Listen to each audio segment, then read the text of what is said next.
The African sun beat down on Ethan Miller, a 35-year-old wildlife filmmaker, as he trudged across the vast, golden savannah. For years, he'd braved the harshest conditions.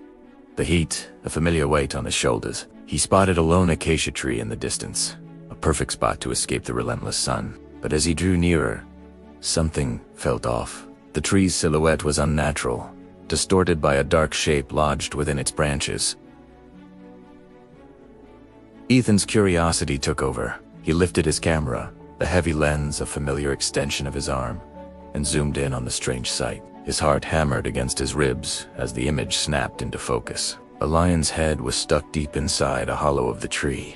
In all his years documenting the wild, he had never encountered such a bizarre and heart-wrenching scene. He approached cautiously, each step revealing a more desperate reality. A massive male lion, the supposed king of this domain, was trapped, his neck wedged tightly in the tree's unforgiving grip.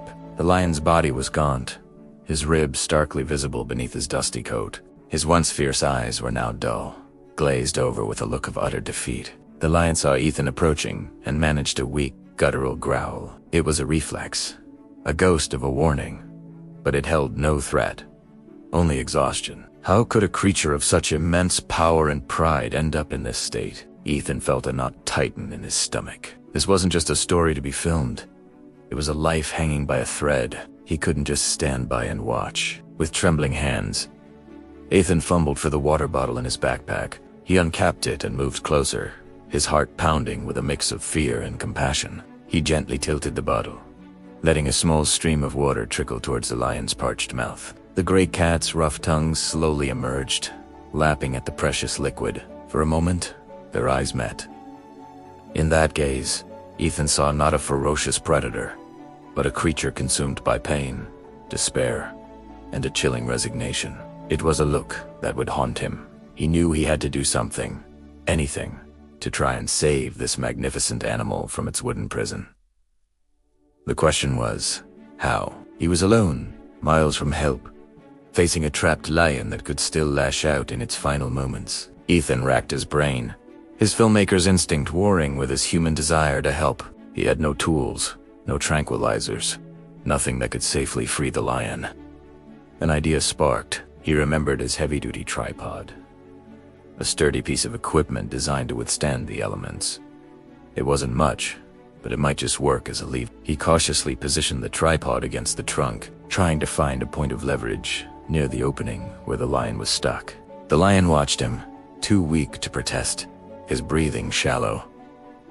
Ethan took a deep breath and pushed with all his might. The wood groaned, but it didn't give. He tried again, sweat stinging his eyes, his muscles straining. The tree was too thick, the lion too deeply wedged.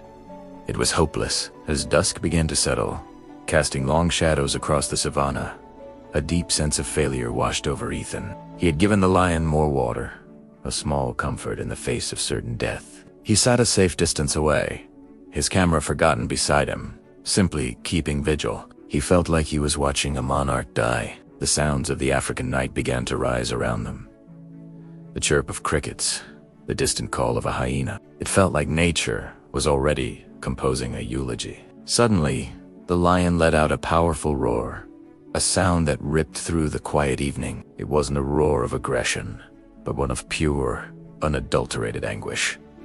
And then, silence. The great head slumped forward, and the shallow breathing stopped. The king of the savannah was gone. Ethan sat there for a long time, the silence heavier than any sound, a solitary witness to a tragic, lonely end. This was a side of the wild he'd never forget.